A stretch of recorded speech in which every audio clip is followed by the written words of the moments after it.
สบายดีเนาะวันนี้มาผมยาวหลายเติมแล้วเนาะ2-3 อาทิตย์ผมยาวแย่หูหลายมุนมัดเนาะอากาศย่ำหอดนอนมอนจนหมอนเปียกเนาะหมุนมอนบ่ได้เหงื่อออกเนาะเปียกมอนเลยเนาะก็เลยมุนมัดไปเนาะตัดซะเนาะให้มันแล้วต้องเดือเฮาแท้จวดจ่าเลยเนาะเป็นสร้างเองเนาะสร้างจำเป็นเนาะคันสิไปหาอาหารกันบืนไปใส่หล่อมุนอัตโนมือกัน4 โมงเนาะทางเนินมันสูงได้เนาะหน้าบ้านก็ยังไปบ่ได้เนาะก็เลยซื้อตัดสินใจซื้อเนาะสั่งซื้อต้องเรือมาเนาะก็บ่แพงเนาะเพื่อซอยเรือเจ้าของเนี่ยเนาะให้มัน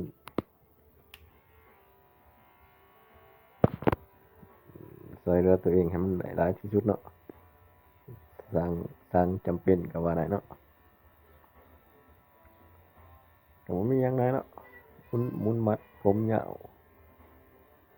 หลายเนาะคอยเล่มคอยนั่นไปเนาะตามจังหวะเนาะบ่อนใดเหงื่อมันออกหลายก็ไถขึ้นเนาะไถขึ้นเลยเนาะแบบสั้นๆเนาะบ่มีทรงเนาะตัดนี่ก็ใส่เบอร์รองทรงเนาะใส่รองทรงแล้วมันยังหนาอยู่ก็เอารองทรงออกเนาะใส่ตรงเดือเบาๆเลยเนาะแท้ขึ้นเลยเนาะกะว่าทางข้างมันขาวๆแหน่ก็ได้เรื่องเนาะโอเคเนาะ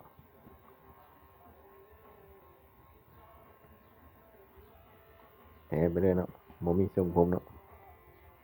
ทรงผมตามใจสร้างเนาะตามจังหวะนี้เนาะประหยัดค่าใช้จ่ายเนาะคันไปหาสร้างกันว่าเที่ยวละ20-30 พันเนาะหลายเที่ยวหลายที่หลายหลาย10เนาะก็เลย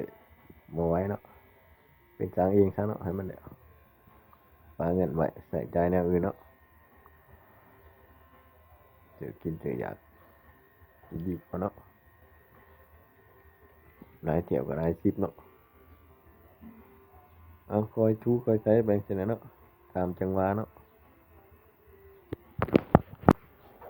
ตัดไปนำแยกแหวนไปนำเนาะย้านมันบ่เสมอกันเนาะทั้งข้างตัดไปนำเดียวนำเนาะเดียวแหวนนำเนาะแยกซ้ายแยกขวาเนาะคอยไปแหละกุมๆง่ายๆเนาะแหวนก็แหวนน้อยๆเนาะแหวนเอาเจาะเนาะตัดไปเลี้ยวไปเนาะกาไปนำเนาะสร้างกาเนาะเอาว่าพอดีแล้วก็ได้โอเคเนาะเดี๋ยวซ้ายเดี๋ยวขวาไปซั่นเด้อเนาะพับขึ้นพับลงเนาะฮูกเลยจังได๋เหลื่อมไปที่หูอีกเนาะเอากาว่าได้แล้วเลี้ยวพุ่นเลี้ยวพี่เนาะเบิ่งคือส่งดีดจังหน่อยเนี่ยเนาะผมสิเข้าตาก็ควักมันออกเนาะเลี้ยวพุ่นเลี้ยวพี่เนาะ